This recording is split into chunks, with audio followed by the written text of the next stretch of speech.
Hello everyone and welcome to Melyn Talks Zyra in Season 9. So I haven't made a Melyn Talks video for a long time, but a lot of people have been asking me questions on my stream, and I haven't really had any answers for them because I really wanted to spend a lot of time experimenting and getting a feel for the season as opposed to just having reactions that mean necessarily nothing. So I think enough time has passed. I think I have an educated opinion finally, and I can actually talk about how Zyra is in the current season and a couple things that people may be interested in. Okay, so let's just go down the list for the talking points. The biggest change for Zyra in this preseason or season, depending on how you want to look at it, is the change of the gold item. Okay, so a couple things happened. The gold item lost. The main thing, right, is you can't upgrade it anymore. You don't buy upgrades. Previously, you bought the item for 400, and then you upgraded it to Frostfang for 500, and then upgraded it again for 950 or something. I think we're saving like 1,450 gold by not upgrading it. Let's start with the good stuff about it first.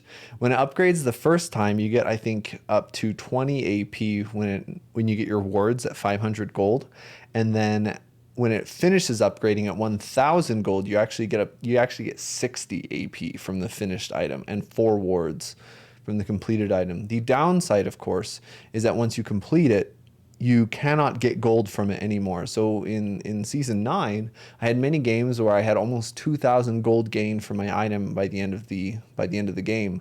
But in season 10, every single game you will end with 1,000 gold, hopefully. If you don't end the game with the 1,000 gold from the gold item, then you are either doing something very wrong or your team got absolutely destroyed, in which case it doesn't matter. Okay, the other thing, the other downsides, in addition to the gold capping out, is that it doesn't give any mana regen anymore. It doesn't give any damage on the procs, and it doesn't give CDR. Okay, so it used to give 10% CDR on Frostfang, which was very nice. We're losing out on that CDR, which is pretty big. But the biggest thing that I think a lot of people weren't not necessarily aware very much is just how much damage the gold item used to give you. It used to give extra damage on every time you procced the item. And it was something huge, like 18 extra damage or something. It was very, very, very big. So we are missing out on that extra damage as well.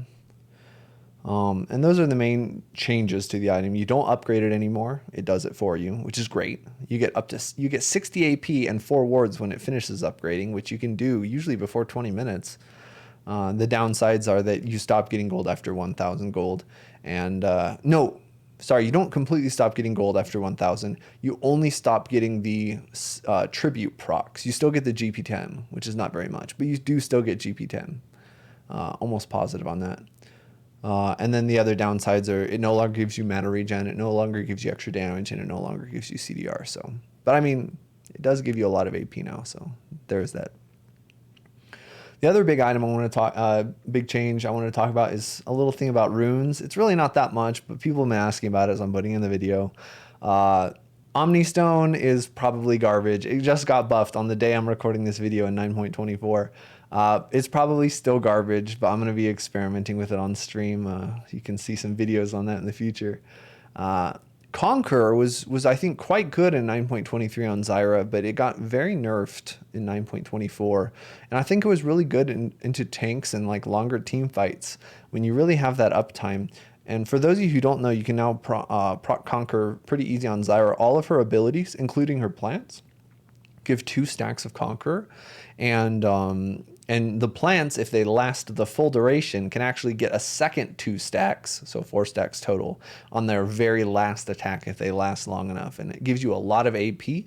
I think it gives you like 50 AP or something like that, depending on what level you are. And it used to give you 15% healing on your damage done. I think that just got nerfed today to like 8% or something like that. So I think it's still actually pretty decent into very tanky team comps with very long fights. I don't run it very frequently because I don't see a lot of tanks, but I think it's still potentially decent. I'm not adding it to my guide yet just because it's a little strange and pretty situational. The other change to runes that I'm doing this this season is I am running Transcendence again, and I think Mana Flow Band is also very, very nice. We did lose mana and CDR from the Frostfang changes, so if you run Mana Flow Band and Transcendence, that certainly helps. Additionally, Ocean Dragon no longer gives you mana as well, so you lose the mana regen from that you would have gotten if you had an Ocean Dragon. So really, you do have to be a little careful about your mana, but I haven't noticed it to be a big issue for my own games. Mostly in lane, just play around your gold item and your mana flow band. You don't need to harass too often, too soon. And then again, I'll talk later on about Luden's Echo, which also deals with the same thing. Presence of Mind is another rune that is actually, I think, quite good, but I don't ever find myself running it because there's nothing else in the precision, I think that's what it's called, the yellow tree, that I really like that much. So I'll run Presence of Mind when I go Conquer, but not really any other time. For those of you who don't know, Presence of Mind, I don't know all of the details. I mean, you can look it up. But the short answer is that every takedown, you gain 100 permanent mana. So, and that's up to 5. So if you run Presence of Mind, if you get 5 kills or assists, that's 500 extra mana, which is huge for support. So that's very nice for Zyra support. I should have titled in this video that these are for support. Zyra mid hasn't really changed at all. So this is a support video. For anyone who has been watching my videos on Twitch or YouTube, I have been building a lot of Luden's Echo. It is a really fun item. I skipped something I wanted to talk about. Something related to the gold item changes is that due to the way the gold item works, you don't have to upgrade it, but it caps out at 1k gold from your tribute procs. Due to the way that the new gold item works, you get your first item faster now, which is great. You get your other items slower now, which is less great, but games are pretty short right now in the first place. I usually only get 1 or 2 items in most of my games, which recently has been Luden's Echo and Liandry's Torment. And Luden's Echo solves your mana problems. It solves the problem of CDR. You can get max CDR, which is great. CDR is very effective for team fighting. It means more plants. It means more poke. It means more roots, maybe, if you can land them. And then your ult cooldown actually gets really low with the Zyra ult buffs that happen in Season 9 as well. So Luden's Echo is so much fun. And I really enjoy building it. I think it might actually be good. So you should try it out yourself and just see what your experiences are with it. I've been having a ton of fun with it, and I think it's pretty good. And again, don't worry too much about what is on paper completely, absolutely optional. Just try something out and have fun with the game. So that's what I've been doing. Luden's Echo with Liandry's gives you that AoE. One plant attack does AoE Liandry's burn. And if you can get Rylai's on that, oh, it's pretty nasty. Especially when you couple it with, like, if you get the Infernal Soul, then it's just completely crazy. I'll be talking about dragons soon. So yeah, you should try that out. And then, so the last thing for this season that I wanted to talk about is dragons. So I know I'm going to get flamed for this. Every time I talk about dragons, I get flamed. Last season, I kept on talking about how Infernal Dragon is garbage on Zyra support. And then it got way worse. So last season, I think your first Infernal Dragon was like 10% bonus AP or something. And now your first Infernal Dragon is 5%. 5% bonus AP is really not that much. I'll usually have 100 to 200 AP for most of the mid game, and 5%, that's 5 or 10 extra AP. Like, that's not very much at all. So Infernal kind of sucks, but the Infernal Soul is awesome. It has like a 3-second cooldown, and every time you deal damage in that 3-second cooldown, you do like this AoE explosion. So it's really fun. Just QW, max range, poke. They lose like a third of their health. And that's pretty fun. Ocean Dragon, I think, is amazing. It did get hotfix nerfed in right when it came out in 9.23. Instead of 5% of your missing health, it's 3% of your missing health. But it's even in combat. Almost sure, positive. I should have checked this. I'm pretty sure the ocean regen is in combat. Anyway, it is or it isn't, but it's very, very, very nice to have that health regen to keep you out on the map, and great for if you lose a team fight, you can kind of stick around after a while. and get some health back, which is nice. The Ocean Soul is decent. It gives you health and mana after you deal damage, and that definitely is in combat. The Wind Dragon is good early game. It reduces the cooldown of your ultimate. That's kind of nice. The Soul is awesome. It gives you like a little Nimbus Cloak burst of speed after your ultimate, and by little I mean a lot. 40% decaying, and then 10% flat movement speed boost, which is huge. It's like getting an extra set of boots, and wearing 2 boots at once, which would look interesting. But yeah, and then Mountain Dragon gives you extra percent armor and MR, which is not great because we don't really build much. But the Mountain Soul is good, getting that big extra shield. Anyway, so those are really the main changes to Zyra in the season. I don't feel very different playing. I don't think that much has changed as opposed to some of the other seasons. So not much has changed, but I personally have been playing her a little differently and having a lot of fun. So I like Zyra in the new season. I like change. So, and people like to overreact and say, oh, mage supports are dead or Zyra sucks now. Zyra's fine, everyone, okay? I would say she's in a good spot. She's like decent, a little better than decent, but not enough to get attention. We don't want Zyra to get attention. We don't want anyone to remember Zyra exists.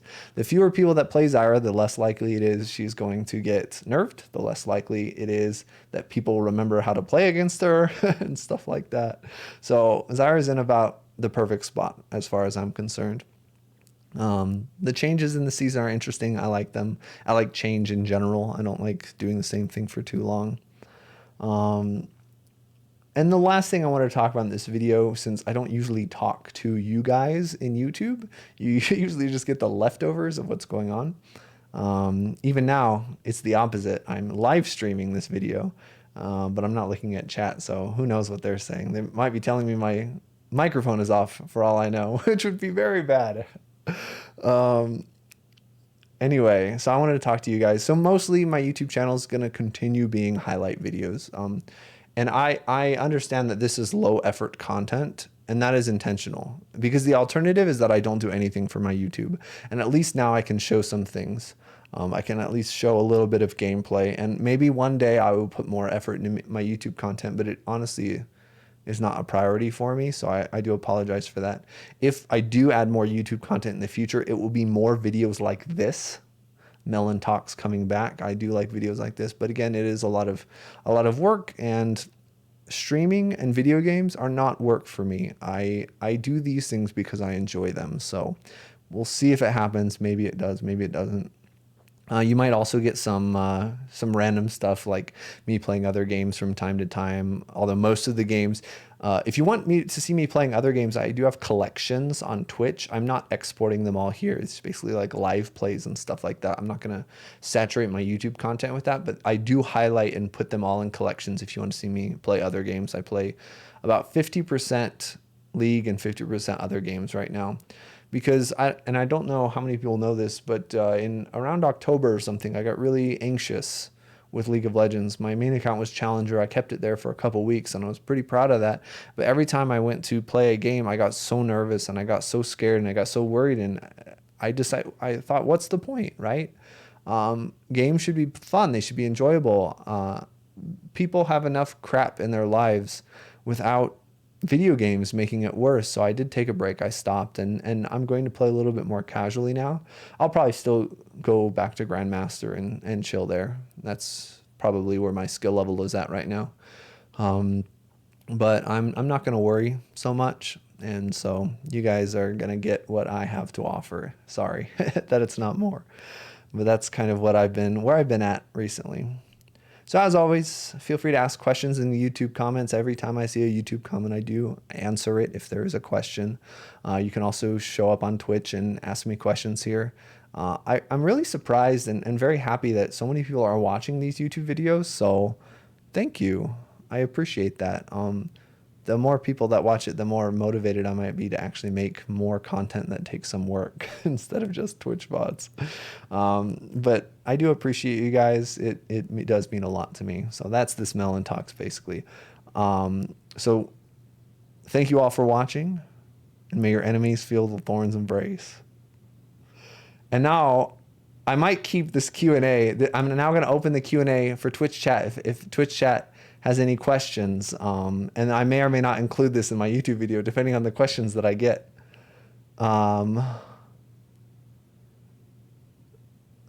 there any questions?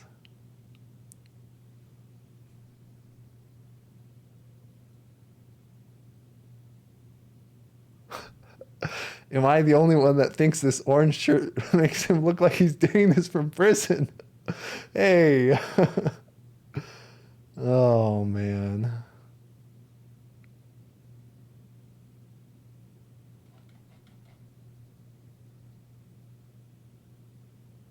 Special advice for certain matchups? Not really. The best way to get information about matchups, I would say, is to just watch me play them. But the problem is I really don't see very many matchups very frequently. So I only have opinions on matchups if I'm experienced against it. Otherwise, I'm essentially just BSing. So if you... So that's essentially a bad answer, but it is an answer, sorry. I like Dark Harvest when I want to have fun and when I think I can win lane. It's just a fun rune, and it's not necessarily always optimal. I think Comet, if you're going to choose one rune to run all the time, go Comet. Okay, it is the safest. It's amazing on Zyra. Dark Harvest is way more fun though for me, so I like to take Dark Harvest and have fun. If I were telling you when to play Dark Harvest, I would say you should play Dark Harvest when you are in a favorable matchup that you think you can snowball, because Dark Harvest is an amazing snowball rune.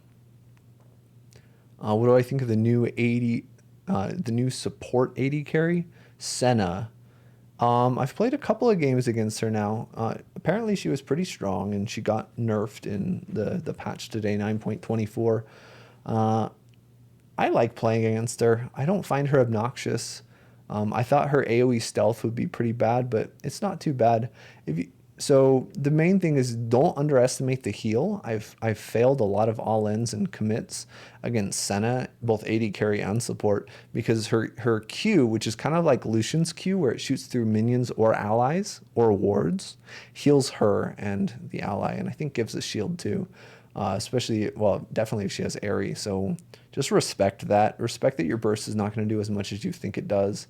And you kind of have a catch-22 and figure out how to play the lane, because you don't want to stand behind minions, because then she can easily Q you. And again, sorry if this isn't totally accurate. I don't know her abilities too well. But you also want to stand behind minions, because if she has that root. It's like a Morgana binding, essentially. Also, small thing, don't stand near minions that are dying, because the root, if it kills a minion, the root is immediate and AoE. So be careful for that. So that's the main things for Senna, I would say. Yeah, I think Electrocute is very good. I don't run it very frequently, honestly. But that's not a commentary on the effectiveness of the rune. Electrocute is very good, I think, in times when you can't poke a lot, when you're just doing all-ins, committing. It's good burst, essentially. And recently, I've been mostly taking Dark Harvest in that niche. But again, that's because Dark Harvest is fun, not because Dark Harvest is necessarily optimal. So I would say that Electrocute is still very good, and I would recommend it as the #2 rune for Zyra. Electrocute and Comet are both situational. Again, Comet is for poking, Electrocute is for all-ins and burst. But again, if I had to say you can only ever use one rune on Zyra, what do you use? Use Comet. The second choice for if you could only ever use one rune would be Electrocute, I think. And it is fun, but it is less poke. Even if you're attacking a lot, Comet will still give you more poke over time. But Electrocute is great if you don't think you can get the poke as much. And you do short trades that are less frequent, because the cooldown on Electrocute is higher.